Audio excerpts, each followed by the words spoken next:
자, 오늘 새해 첫날인데 여러분들은 어떤 소원을 가지고 출발하십니까? 송구영신 예배를 드리시면서 기도의 제목들을 올리셨죠?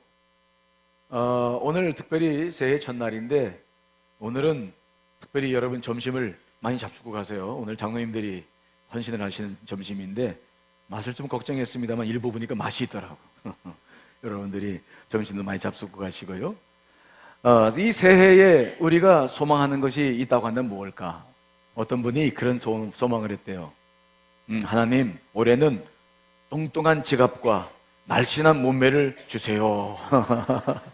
지난해에는 그 반대였습니다. 올해는 꼭 기도합니다. 꼭 주세요. 그랬다는 거예요. 여러분들은 어떠한 기도 제목을 가지고 있습니까? 저는 올해 한 해가 저 앞에 기도하면서 받은 은혜가 올해는 우리 온 교회가 교우들이 행복한 한 해가 되었으면 좋겠다 하는 마음을 주셨어요. 여러분 행복한 한 해 되시기를 간절히 축원합니다. 가정에서도 막 웃음꽃이 피고 직장과 일터에서는 보람이 느껴지고 교회에서는 예배와 기도를 통해서 힘을 얻고 행복한 그런 한 해가 되었으면 좋겠다 하는 생각을 해요. 여러분 그렇게 될 줄 믿습니다. 시인 유시아님이 쓴 책을 보니까 인도 사람들은 여행하는 사람들에게 이렇게 물어본대요. Are you happy? 당신 행복합니까? 이렇게 물어본다는 거예요. 그래서 인도 여행을 하려면은 이 단어를 꼭 기억해야 된대요. 아즈함 바우투 구수해. 저도 무슨 말인지 잘 몰라요. 아즈함 바우투 구수해. 이 말은 무슨 말이냐면은 오늘 나는 정말 행복합니다. 그런 말이래요. 한번 해볼까요? 오늘 나는 정말 행복합니다. 근데 이 류시아 씨가 쓴 책에 보니까 그런 말이 나와요. 자기 인도 여행을 하면서 정말 나는 오늘 행복합니다. 나는 오늘 행복합니다. 그리고 여행을 했더니 정말 행복해지더라는 거예요. 먹고 사는 것은 척박한데 그 나라가. 근데 행복하다고 생각하면 정말 행복하더라는 거예요. 그러면서 이 류시아 씨가 그런 말을 합니다. 행복은 선택하는 것이다. 내가 어떠한 조건에 살던 어떤 환경에 살던 환경이 우리의 행복을 주관하는 것이 아니라 내 선택이 행복을 선택하는 것이 행복을 주관한다. 그런 말을 하더라고요. 아브라함 링컨도 그런 말을 했어요. 사람은 행복하게 살기로 마음 먹은 만큼 행복하다. 조건과 환경이 아니라는 거예요. 많은 책들을 제가 이번 신년 기도회를 준비하느라고 여러 책들을 읽어보고 기도를 준비하고 있는데 행복을 다루는 많은 책들 가운데 중요한 골자는 이거였어요. 조건과 환경은 금방 적응된다는 거예요. 좋은 집을 사서 살다 보면은 몇 개월 지나고 나면 잊어버려요. 돈도 많음도 사실 다 잊어버린다는 거예요. 행복은 조건과 소유 속에서 나오는 것이 아니라 행복하기로 선택할 때부터 시작된다는 거예요. 그래서 지금 이 자리 속에서도 내 삶이 곤고하고 힘이 들어도 얼마든지 행복할 수 있다는 거예요. 제가 몇 주 전에 약속당에서 말씀을 준비하다가 이제 광덕산 산책을 나섰어요. 여러분들도 광덕산 산책 나선 분이 계시죠? 제가 어느 때 교우들 만난 적이 있었는데 산책을 이렇게 쭉 하는데 요즘 보면 다 풀들이 죽어있고 막 그렇잖아요. 산책로를 이제 벗어나가지고 산중에 깊은 곳으로 좀 들어가서 이제 그 계곡이 있는 곳 쪽으로 조금 들어갔는데 한 100m쯤 올라갔나? 옆에 보니까 놀라운 일이 벌어진 거예요. 뭐냐면 요즘 다 풀이 죽고 다 죽는데 어떻게 거기에서 꽃 하나가 피었는지 노란 꽃 하나가 피어 있는 거예요. 굉장히 전 신기롭더라고요. 그래서 그 꽃을 보면서 너무 감사하고 하나님 영광을 돌렸어요. 하나님, 와, 이게 꽃을 보니까 힘이 나더라고요, 겨울에. 저는 그러면서 그 꽃을 보면서 그런 생각을 했어요. 그렇구나, 이거구나. 하나님께서 우리를 이곳에 살게 하신 것, 지금 이곳에 이 시대에 살게 하신 것, 이것도 이 꽃처럼 꽃을 피우라고 주신 것이 아니겠는가. 우리가 이 땅에 꽃을 피울 때, 어려운 여건에서 꽃이 피울 때 얼마나 많은 사람들이 기뻐하고 하나님 영광이 될 것인가. 저는 그 꽃을 보면서 너무 도전을 받았어요. 어쩌면 우리는 잡초 틈에 지금 살고 있는지 몰라요. 주위를 둘러봐도 별 희망이 없어 보이고 내 노력도 다 헛수고처럼 보일 때가 많습니다. 하지만 여러분, 우리는 꽃을 피우는 일을 멈춰서는 아니 될 줄 믿습니다. 왜? 하나님께서 이곳에 보내셔서 우리를 살게 하셨기 때문이죠. 우리는 여기서 꽃을 피워야 되는 거예요. 근데 많은 사람들은 힘들고 어려우면 자꾸 환경을 바꾸려고 그래요. 어디론가 떠나서 뭔가 살면 다 잘 될 것 같아요.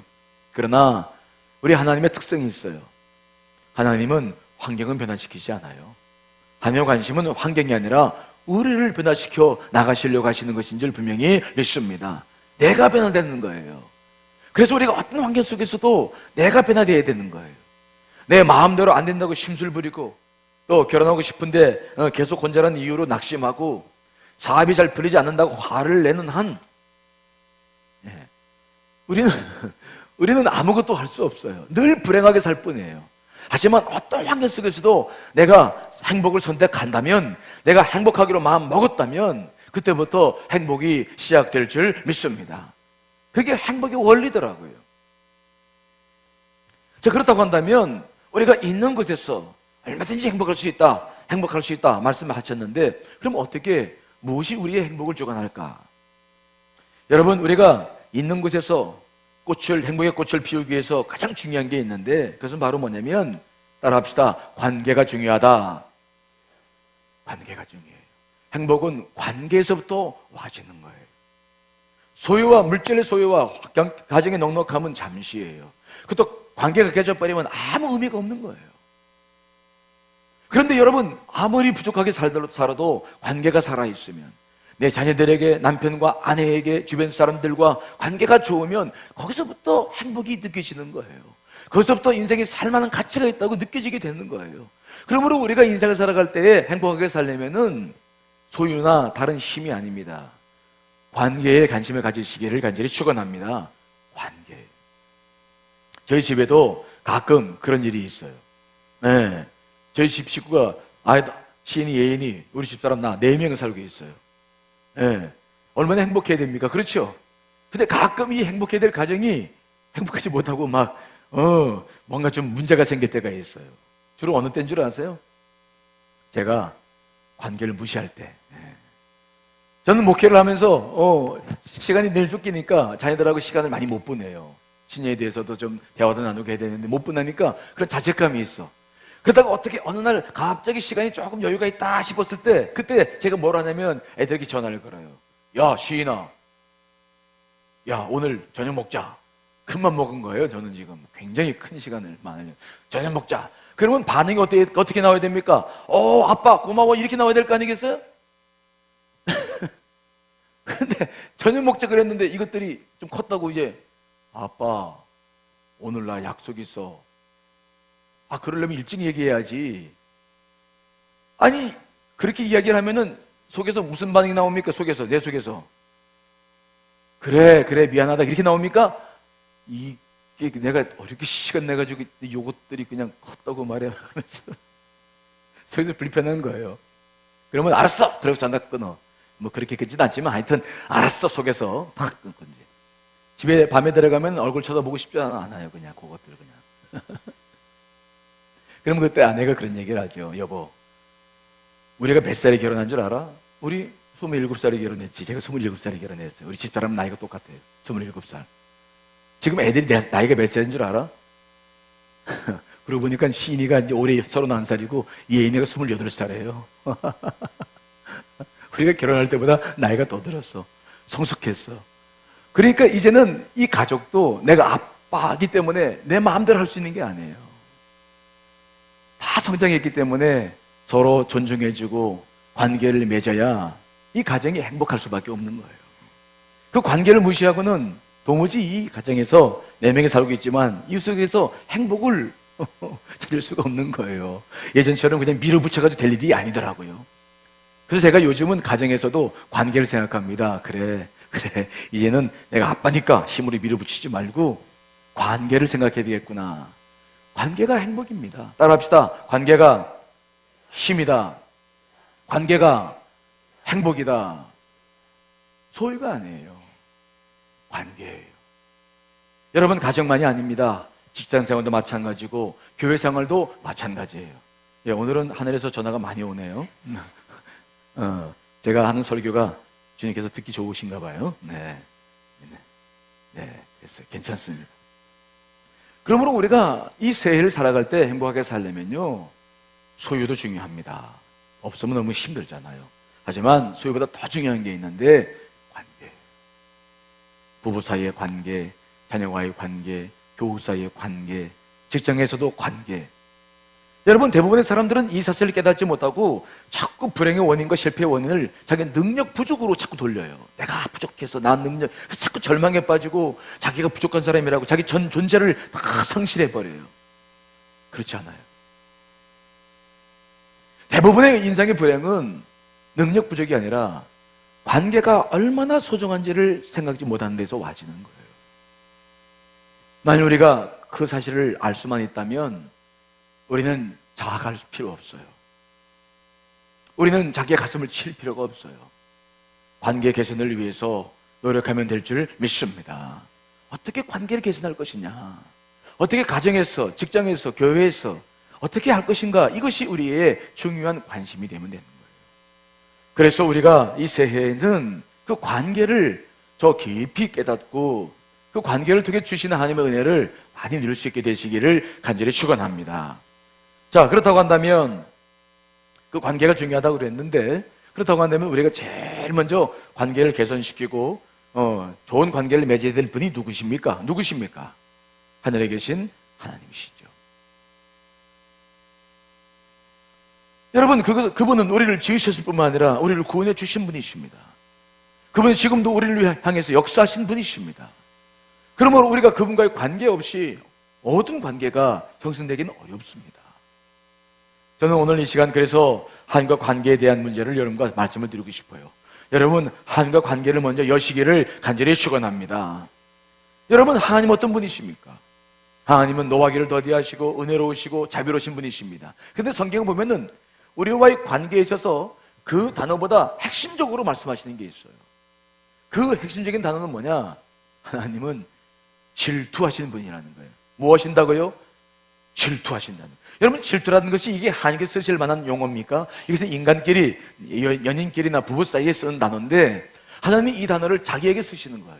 그래서 자기는 누구냐? 우리와의 관계에서 어떻게 자기를 표현하냐면 난 질투한다. 너희들 때문에 질투한다. 자, 출애굽기 34장 14절 말씀 있습니다. 시작.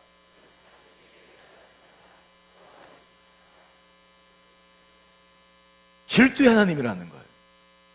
질투. 하나님의 성품은 어떤 분이냐? 우리 가장 기억해야 될 것은 그분은 질투 하나님입니다. 우리가 보고 있는 이 신명기는 모세가 하나님의 부르심을 받기 직전에 광야 40년 전체를 결산하면서 피를 토하면서 이스라엘 백성들에게 마지막 설교를 하는 것이 신명기예요. 그런데 이 신명기 중에서도 우리가 지금 보고 있는데 굉장히 중요한 말씀을 하고 있는 거예요. 여러분, 하나님은 질투하신다. 자, 우리가 부부가 살다 보면은 아내들이 가끔 질투할 때가 있습니까? 없습니까? 이제 포기하고 사는 거예요? 부부가 걷다 보면은 남자들은 가끔 보면 여자들, 예쁜 여자들이 오면 쳐다봅니까? 안 쳐다봅니까? 안 쳐다보죠? 근데 가끔 보면 눈이 쏙 돌아가서 이렇게 쳐다보거든. 그러면 그때 그 눈치를 누가 제일 먼저 챕니까? 아내가 째면 아내가 푹 찔리면서, 제가 신방 가면서 그런 거 경험했거든. 어떤 경험하고 팍 치면서 어디 봐. 아니야, 나 저기 봐. 목사님, 이 사람은요 예쁜 여자만 보면 쳐다보는데 남자들이 못 돼가지고 그럴 수 있어요. 근데 여러분, 그 질투라는 게 왜 나옵니까? 사랑하니까. 나만 사랑해달라는 거 아니겠어요? 질투라고 하는 것은 사랑의 또 다른 표현입니다. 내가 너를 얼마나 사랑인 줄 아냐? 내가 너를 위해서, 당신을 위해서 지금까지 몇십 년 동안 밥 해주고 빨래 해주고, 그렇죠? 여자들 마음에 그런 게 있잖아요. 너를 위해서 밥 해주고 빨래 해주고, 우리 집사람 같은 경우에 와이셔츠를 데려주고 막 그런 얘기를 강조하더라고요. 그랬는데 이거 굉장히 중요한 거거든요. 하나님께서 우리를 위해서 무엇을 하셨습니까? 나를 지으셨을 뿐만 아니라 여러분, 나를 위해서 예수 그리스도를 이 땅에 보내주시사 그 독생자의 생명과 나를 바꿔주신 줄 믿습니다. 그렇게 사랑하셨는데 우리가 무엇을 사랑하는 거예요? 우리가 이 관계를 생각지 않으면 하나님께서 굉장히 아주 싫어하시거든요. 그분은 질투하신 분이시다. 자, 여러분, 로마서 5장 8절 말씀 읽어볼까요? 시작. 우리가 아직 죄인 되었을 때에 그리스도께서 우리를 위하여 죽으심으로 하나님께서 우리에 대한 자기의 사랑을 확증하셨느니라. 우리를 위해서 죽으셨다는 거예요. 자기 독생 손자까지 보내셔서 우리를 죽으셔서 우리 생명을 구하셨는데 얼마나 그럼 사랑하신다는 겁니까? 아내가 나를 사랑하는 것보다 더 자기의 생명을 들여서 나를 사랑했는데 얼마나 이게 가슴에 맺힌 사랑입니까? 여러분, 하나님께서 우리를 사랑하신다는 것은 그저 그냥 형식적인 말이 아니에요. 어쩌면 우리 아내가 나를 사랑하는 것보다 더 자기 생명을 주셔서 사랑하신 그 사랑인데 그 하나님이 우리에게 질투를 왜 안 느끼시겠냐는 거예요. 여러분, 최근 여러분 하나님과 여러분의 관계는 어떻습니까? 어떻습니까? 정말 하나님께서 여러분을 사랑하시는 것만큼 그분을 사랑하십니까? 그분을 생각하면 감정이 나오고 느낌이 있고 정말 감사가 터져 나옵니까? 만일 그렇지 않고 아무런 감동도 없어요. 마치 싸우고 난 부부처럼 서로 쳐다보는 것도 의미가 없이 쳐다보고, 만약 그런 관계라고 한다면은 우리는 이 새해에 주님과의 관계부터 회복해야 될 줄 믿습니다. 그 관계가 분명해야 되는 거예요. 자, 그렇다고 한다면 이렇게까지 우리를 사랑하신다고 표현하셨는데 그분과 어떻게 우리가 관계를 맺어야 될까요? 그분을 어떻게 알아가게 될까요? 가장 중요한 게 있습니다. 우리는 하나님의 주권, 내 삶과 시간과 재물과 모든 것들이 그분의 것임을 인정하는 주권을 먼저 인정하시기를 간절히 축원합니다. 그게 하나님과 관계 맺을 때 제일 먼저 강조되는 거예요. 저도 어머님을 잠깐 모시고 살 때 보니까 사실 어머님이 늘 고마웠죠. 가정의 여러 가지 어려운 여건 속에서도 어머님이 자식들을 버리지 않으셨으니까. 그래서 늘 고마워서 어머님께 늘 말씀드릴 때마다 어머님, 아버님이 그렇게 힘들으셔서도 어머님이 계셔서 늘 고마웠습니다. 감사합니다. 그럴 때마다 어머님이 얼마나 기뻐하시는지 몰라요. 자기의 존재를 인정하는 것. 하나님도 우리들과 하나님과 관계 맺을 때 이걸 잘 해야 돼요. 이게 순서예요. 절차도 아주 중요하잖아요. 절차가 무너지면 다 무너지는 거예요. 주님과 교제할 때 이 부분이 잘 지켜져야 돼요. 그분의 주권을 먼저 인정하라. 오늘 본문 말씀이 바로 그 내용이에요. 자, 신명기 26장 1절로 3절 말씀을 현대인의 성경으로 읽어보겠습니다. 시작. 여러분은 여호와 하나님이 주시는 땅을 점령하여 그곳에 살게 될 때 그해 추수한 모든 농작물의 첫 열매를 광주리에 담아 여러분의 하나님 여호와께서 예배처로 지정하신 곳으로 가지고 가 담당 제사장에게 주면서 이것은 나의 하나님 여호와께서 우리 조상들에게 약속하신 땅에 내가 들어온 것을 인정하는 예물입니다 하고 말하십시오. 모세가 이스라엘 백성들에게 가나안 땅에 들어갔을 때 제일 먼저 하라고 한 게 있습니다. 뭐냐? 바로 하나님의 주권을 인정하라는 거예요. 왜냐하면 그 가나안 땅은 이미 아브라함 때부터 약속하신 땅이었습니다. 이스라엘 백성들과 모세와 여호수아가 능력이 있어서 들어간 땅이 아닌 것입니다. 전적으로 하나님의 역사였어요. 그래서 그 땅에 살 때에 그들이 첫 열매를 거둘 때에 모세는 바로 그들에게 명했습니다. 가장 먼저 너희들이 해야 할 것은 하나님의 주권을 인정해야 된다. 그러니까 그 땅에서 살 때에 첫 열매를 거둬서 주 앞에 온전히 드려라. 제사장에게 드리면서 고백하라. 이것은 나의 하나님 여호와께서 우리 조상들에게 약속하신 땅에 내가 들어온 것을 인정하는 예물입니다.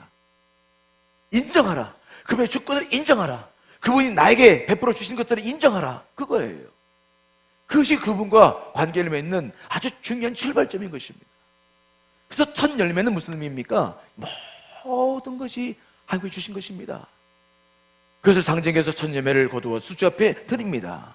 우리는 그런 상징으로 10의 1조를 드리고 있죠. 10의 1조는 그런 의미가 있어요. 모든 것이 하나님 것입니다만은 그중에 10의 1을 주 앞에 드려서 이게 주님 것임을 인정하는, 주권 인정하는 게 11조의 의미죠. 아무튼 이스라엘 백성들이 그 가나안 땅에 들어가서 제일 처음에 그것을 하라고 명령했었고 그들은 그것을 했어요. 또 그 다음에 보니까 두 번째 그들이 인정해야 될 게 있는데 그것은 뭐냐? 자신들이 구원받았음을 인정하라. 구원의 주권도 주님께 있음을 인정하라. 자, 오늘 본문의 말씀 5절부터인데 길으니까 8절로 10절까지의 말씀만 읽어보겠습니다. 시작. 그러므로 여호와께서 그 능력과 놀라운 기적으로 우리를 이집트에서 구출하여 이곳으로 인도해 내시고 기름지고 비옥한 이 땅을 우리에게 주셨습니다. 그래서 내가 여호와께서 주신 농작물의 첫 열매를 가져왔습니다. 그리고서 여러분은 그것을 여러분의 하나님 여호와 앞에 놓고 그분에게 경배하십시오. 하나님께서 그 능력과 놀라운 기적으로 이집트에서 구출해 주셨기 때문에 오늘 이 가나안 땅에 있게 되었다는 거예요. 그래서 첫 예물의 의미가 바로 그런 무슨 의미냐? 우리가 구원받았다. 우리가 드려지는 10의 1주의 예물 속에도 그런 의미가 있습니다. 내가 구원받았다. 하나님의 특별한 구원이 있었다. 그래서 첫 열매를 꼭 드려라. 그 첫 것을 드릴 때는 이 두 가지 의미가 있으니까 그것을 꼭 드려라라고 오늘 모세가 그들에게 말씀하고 있는 것을 보는 거예요. 그렇게 첫 것이라고 하는 것은 하나님 앞에 중요한 의미가 있는 거예요. 그분의 주권을 인정해 드리는. 그런데 우리가 신명기 말씀 보시면요, 물질만 그런 게 아닙니다. 첫 예물만 드리라고 하는 것이 아닙니다. 사람도 첫 장자를 드리라고 그래 있고 동물의 태생도 맛배를 드리라고 말씀했는데 더 중요한 것은 시간에 대한 것들도 인정하라는 거예요. 하나님에 대해서. 그래서 성경에 보면은 매월 첫 시간, 우리가 지금 월요일 날 이제 월삭기도, 매월 첫 주일 우리 24시간 일회의 기도하는 것처럼 그 매월 초 하루는 하나님 거니까 그것도 하나님께 드려라. 자, 민수기 10장 10절 말씀 읽습니다. 시작. 또 너희의 실학의 날과 너희가 정한 절기와 초 하루에는 번제물을 드리고 화목제물을 드리며 나팔을 불라. 그로 말미암아 너희의 하나님이 너희를 기억하시리라. 나는 너희의 하나님 여호와니라. 초하루, 매달 초하루 월삭을 드리라는 거예요.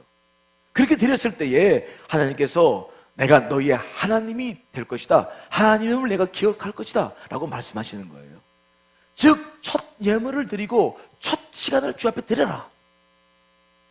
안식일은 한 주의 시작입니다. 그래서 우리가 안식일 이 예배를 드리는 것입니다. 월삭은 한 달의 시작을 의미하는 것입니다. 굉장히 중요한 의미가 이 속에 담겨 있는 거예요. 맨 첫 것은 주의 것이다. 이 사상이 성경 속에 아주 깊이 들어있는 거예요. 우리가 주일을 지킬 때도 마찬가지입니다. 이것은 주님의 것입니다.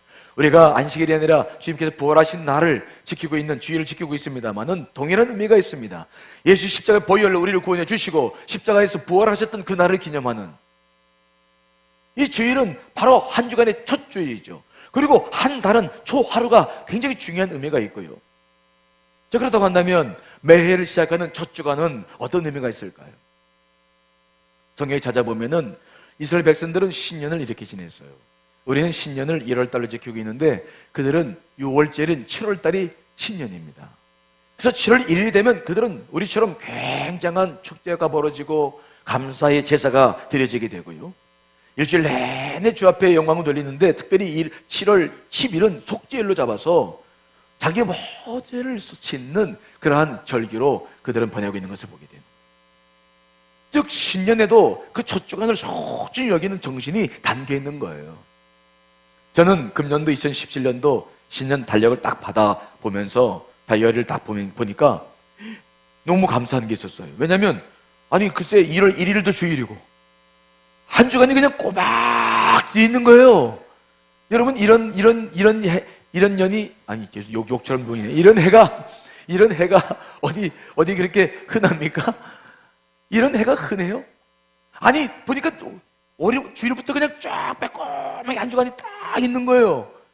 내가 그것을 보면서 하나님께 감사했어요. 우리가 그렇잖아요. 좋은 게 있으면 늘 주 앞에 드리고 싶어하는 마음이 있잖아요. 그래서 저도 그런 마음이 있어가지고 주님 감사합니다. 이 한 주간을 주님께 언제 드리면 되겠습니다. 그동안에는 화요일, 수요일 이렇게 있으니까 한 주간이 언제 드리지를 못해가지고 아쉬웠는데 이번 주는 한 주간이 언제 있는 거예요. 주님 52주를 시작하기 전에 한 주간을 주 앞에 언제 드리고 싶습니다. 영광 받아 주시옵소서. 그리고 막 기도하니까 기쁨이 충만한 거예요. 그래서 이번에 이 신년 기도회를 한 주간을 드리는 저녁에 이 시간밖에는 못 드리지만 드리는 그런 시간으로 잡는 거예요. 여러분 첫 주간을 드릴 때에 그 52주의 주권도 함께 있음을 우리가 인정하게 될 줄 믿습니다. 그러면서 그 52주가 하나님의 손에 있기 때문에 하나님의 복이 우리가 임할 것을 믿고 기도할 수 있는 시간이 될 거 아니겠습니까? 얼마나 소중한 시간입니까? 저는 정말 감사했어요. 여러분들에게도 이런 마음이 있으시기를 간절히 축원합니다. 자, 그런데 이 한 주간을 우리가 한 주간을 주 앞에 온전히 드린다고 했을 때 우리가 무엇을 하며 드려야 될까? 서두에도 이미 말씀드렸지만은 저는 이 시간을 기도하는 시간으로 드리고 싶어요. 왜냐? 이 기도라고 하는 것은 어떤 의미가 있냐면 우리가 기도해서 응답받는 것도 있지만 기도라고 하는 것은 하나님의 주권을 가장 강력하게 인정하는 것이 기도예요. 모든 것이 하나님의 주권이 주께 있음을 인정하는 것이 기도입니다. 우리가 잘 알다시피 출애굽기 보면은 모세가 이제 출애굽을 해가지고 광야에서 아말렉과 처음 전쟁을 할 때 일이었죠. 아말렉 족속들은 광야에 살았는데 이스라엘 백성들이 광야로 나오니까 자기들의 땅을 침범했다. 그래서 이제 침략이 들어졌는데 이스라엘 백성들은 한 번도 전투를 해보지 못했고 사실 전략에 대해서 알 수 있는 사람은 모세밖에 없었어요. 하지만 여러분 알다시피 모세가 무엇을 합니까? 모세는 절대 전쟁을 나가지 않아요. 자, 여러분 오늘 중요한 말씀 출애굽기 17장 8절 9절 말씀을 읽어보겠습니다. 시작. 그때에 아말렉이 와서 이스라엘과 르비딤에서 싸우니라. 모세가 여호수아에게 이르되 우리를 위하여 사람들을 택하여 나가서 아말렉과 싸우라. 내일 내가 하나님의 지팡이를 손에 잡고 산 꼭대기에 서리라. 그 전쟁은 여호수아에게 탁 맡기고 본인은 아론과 훌을 대동해서 산 꼭대기에 올라가서 그 전쟁을 바라보며 기도하겠다는 거예요. 왜 기도를 먼저 선택하는 것입니까? 바로 이 전쟁의 주권이 하나님께 있음을 인정하는 것인 줄 분명히 믿습니다. 모세가 그것을 어떻게 알았을까요? 여러분 출애굽했을 때부터 모세는 하나님을 경험해 왔습니다. 어떻게 이스라엘 백성들이 애굽에서 출애굽할 수 있었습니까? 10가지의 재앙을 하나님께서 그들에게 내리셨어요. 그래서 바로가 손을 들었습니다. 여러분 그 시편 홍해가 앞을 가로막았을 때 누가 그것을 갈랐습니까? 하나님이셨죠. 목말라서 그들이 되돌아가고 싶다고 소리쳤을 때 그때 누가 반석을 치게 하셔서 그들의 목을 죽이게 하셨습니까? 하나님이셨죠. 누가 그 광야에서 먹을 것이 없는 그 광야에서 만나와 메추라기를 내리셔서 그들을 먹이셨습니까? 하나님이셨죠. 모든 주권이 하나님께 있는 것을 모세가 경험했기 때문입니다. 그래서 지금 새로운 도전이 오는 것입니다. 한 번도 경험해보지 못한 전쟁이 오는 것입니다. 하지만 모세는 거기에 굴하지 않고 하나님의 주권을 먼저 인정하는 거예요. 하나님, 나는 기도하겠습니다. 이 전쟁에 대한 주권도 하나님께 있음을 분명히 믿습니다. 나는 기도합니다. 하나님이여 이 일을 이루어 주시옵소서. 모세는 바로 그 중심으로 그는 기도해 하면서 모든 것을 맡긴 것을 보게 되는 거예요. 왜 기도해야 됩니까? 52주의 주권이 주 앞에 있음을 인정하는 것인 줄 분명히 믿습니다. 아버지께 있습니다. 당신 것입니다. 그래서 나는 당신의 인도하심을 받아서 그저 겸허하게 따라가겠습니다. 그러나 기도하지 못하면 내 생각이 늘 앞서요. 그래서 이 기도라고 하는 것은 아주 언제 하느냐 순서가 중요합니다. 오늘 모세는 어떤 아말렉과 전쟁이 벌어졌을 때 제일 먼저 기도하기 시작하는데 이렇게 기도를 하기 시작하면은 우리는 반드시 하나님의 시각으로 모든 걸 보게 되어 있어요. 그래서 응답이 빠르고 끝이 아주 분명합니다. 근데 기도를 처음부터 하지 않고 중간에 하기 시작하면은 내 생각이 이미 그 사건 속에 깊이 들어와 있는 상황이에요. 그 사건을 보는 안목이 하나님의 안목이 되지 못하고 내 안목으로 자꾸 보기 때문에 나중에 결론이 되어져 갔을 때도 결론이 두세 개로 막 나뉘어져요. 그래서 무엇을 선택해야 될지 이게 혼란이 와요. 그런 경우는 대부분 어떤 경우냐? 기도를 늦기 시작하는 거예요. 중간에 하기 시작한 거예요. 여러분, 그러나 기도를 처음 해보십시오. 무릎 꿇어서 처음 해보십시오. 처음 해보면 이 기도라고 하는 것은 그저 응답받는 정도가 아닙니다. 기도를 깊이 들어가 보면은 그 기도 속에서 우리는 아직 걸어보지 못했던 땅, 살아보지 못했던 2017년도라는 새해에 대해서 새하얀 달력에 하나님과 함께 그림을 그리기 시작해요. 글씨를 쓰기 시작해요. 하나님께서 무엇을 이루시길 원하실까? 무엇을 하기를 원하시는 것일까? 내게 어떤 것을 원하시는 것인가? 깊은 기도를 통해서 이미 달려가보지 않은 새해지만 미리 달려가서 그 현장 속에서 하나님 역사하시면서 바라보며 기대하며 나아가는 은혜를 우리가 경험하게 될 줄 믿습니다. 그래서 기도라고 하는 것은 아주 굉장히 소중한 거예요. 특별히 저는 다니엘 기도를 통해서 여러분들이 경험했듯이 이번 기도회가 더 깊은 기도가 되기를 소망합니다. 우리가 느헤미야를 통해서 지난 가을 특세를 통해서 발표해봤습니다만은 느헤미야를 보십시오. 그의 기도는 4개월 동안 깊은 기도를 하면서 그가 성벽을 쌓을 때 필요한 모든 것들을 다 하나님으로부터 지혜를 받아서 그건 계획하고 있었어요. 그래서 아닥사스다 왕을 첫 만났을 때 아닥사스다 왕이 허락했을 때 그때 한 번에 모든 계획들을 쫙 이야기하면서 모든 문제를 끝내가는 느헤미야를 우리가 살펴보았죠. 기도가 앞선 사람들은 그러한 축복의 삶을 살게 될 줄 믿습니다. 저도 늘 무릎 꿇고 기도합니다. 기도하기 시작하면, 기도로 깊이 들어가 보기 시작하면 되어질 일들이 눈에 띄어지고, 백지와 같았던 그 인생 같지만 하나님과 더불어서 그림을 그려가면서 미래를 설계해 나가는 것을 늘 경험하게 돼요. 여러분, 2017년도가 시작되었어요. 하지만 이 2017년도를 어떻게 시작하느냐라고 하는 것은 굉장히 중요한 것입니다. 신년 초라서 인사할 사람들도 많고 우리가 시간을 보내야 될 분들 많이 있지만 저는 여러분께 강력하게 부탁을 드립니다. 먼저 기도에 집중하시기를 간절히 축원합니다. 하나님께 온 마음을 쏟으십시오. 저도 이제 내일부터 또 이제 한 주간이기 때문에 또 이제 금식을 다시 시작을 하고 다시 하나님 앞에 몸을 드리고 집중하면서 한 주를 보내려고 그래요. 왜? 모든 것이 그분의 손에 달려있기 때문이죠. 그분께서 나와 함께 하시면 능치 못함이 없음을 믿기 때문이죠. 그분께서 2017년도를 계획해 주시고 인도해 주셔야 되기 때문이죠. 그런 집중성이 없이는 우리는 자꾸 혼란스러운 삶을 살 수밖에 없는 거예요. 여러분, 2017년도는 주어졌지만 어떻게 살 것인가는 여러분 선택에 달려있는 줄 분명히 믿습니다. 행복을 선택하시길 간절히 축원합니다. 관계를 개선하시길 간절히 축원합니다. 그것을 위해서 먼저 기도하시기를 간절히 축원합니다. 한 주간을 온전히 들이십시오. 한 주간을 온전히 들이십시오. 그리고 51주를 승리하시기를 간절히 축원합니다. 다 같이 기도하시겠습니다.